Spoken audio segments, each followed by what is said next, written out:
A B అనేటువంటి రెండు ద్రవాలు. దీంట్లో మనం ఏం కనుక్కోవాలన్నా ఏ ద్రవం యొక్క వాల్యూ ఫైండ్ అవుట్ చేసుకోవాలి కదా. అంటే ఏం తీసుకోవాలి మనము బి వాల్యూ తీసుకోవాలి. బి అంటే ఏం తీసుకుంటాడు వాడు 4:1 4:1 4:1 4:1 అంటే మొత్తం రాష్ట్రం ఏదో కన్వర్ట్ చేసుకోవాలంటే వస్తుంది 1/5 అంటే ఏ వాల్యూ కన్వర్ట్ చేసినప్పుడు ఏ తీసుకోవాలా బి ద్రవం వాల్యూ బి యొక్క ద్రవం వాల్యూ తీసుకోవాలి. బి యొక్క ద్రవం వాల్యూ ఏంటో మీకు తెలుసా? తెలియదు. తెలియకపోతే ఎంత తీసుకుంటాము 100% తీసుకుంటాం. తెలియదు మనకి వాల్యూ 100 అంటే ఇక్కడ 1/5% ఫేవర్ వచ్చిందంటే ఇది ఎంతనో మనకు తెలియదుగా.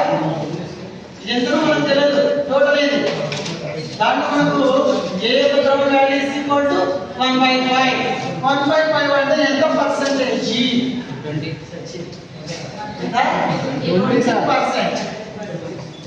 ఎంతనా 20%. ఇంకోటి ఇచ్చాడు రెండోది 2:3 నిష్పత్తించాడు కదా. దాని యొక్క వాల్యూస్ పాలించడం ఏం ఇచ్చాడు? ఫస్ట్ ఏ ద్రవం బి ద్రవం ఇచ్చాడా? బి ద్రవం ఏ ద్రవం ఇచ్చాడా? ఏ ద్రవము బి ద్రవం ఇచ్చాడు. అంటే A is equal to 2 B is equal to 3 అంటే ఏ ద్రవం రెండు మిక్చర్ ఉన్నాయి కదా అక్కడ.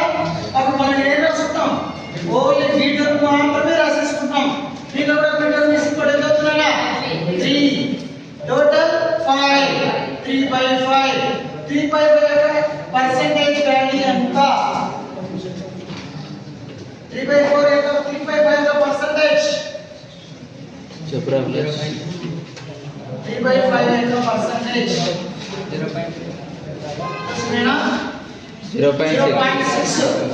0.6 అంటే ఏం చేస్తాం?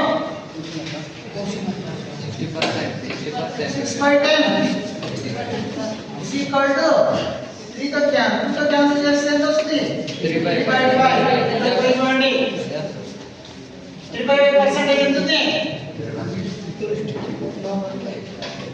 3/5 0.6 ఈ పర్సెంటేజ్ ఇక్కడ అంత పర్సెంటేజ్ ఉంది కదా. దీని కూడా పర్సెంటేజ్ తీసుకుందాం. 3/5 పర్సెంటేజ్ ఎంత? 60%. 75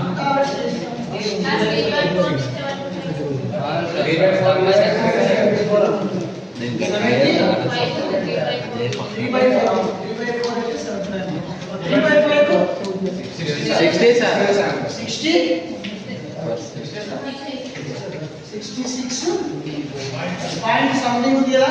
66 1/3 నా 66.1/66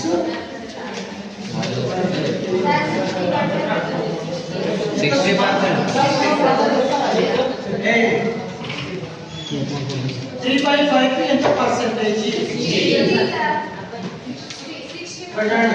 టోటల్ ఎంత పర్సెంటేజ్? 5 5కి 100 అప్పుడు ఒకటికి ఎంత? 20 అప్పుడు 3కి ఎంత? 60 సార్ మేము చెప్పేది. ఇది ఇచ్చిన టోటల్ తెలుగు 100 అనుకుంటున్నాం. 5 parts is equal to 1 part is equal to 20 3 parts is equal to ఎంత? 60 అంటే ఇక్కడ అలిగేషన్ మెథడ్ వల్ల is equal to ఏమొస్తుంది ఇప్పుడు? ఎంత వస్తుంది? 40%. ఇక్కడ ఎంత వస్తుంది? 40% ఇక్కడ చూడండి 20 100 మధ్య 60% ఉంటుంది. కాబట్టి అలిగేషన్ మెథడ్ అప్లై చేసుకోవచ్చు. కాబట్టి వాల్యూ is equal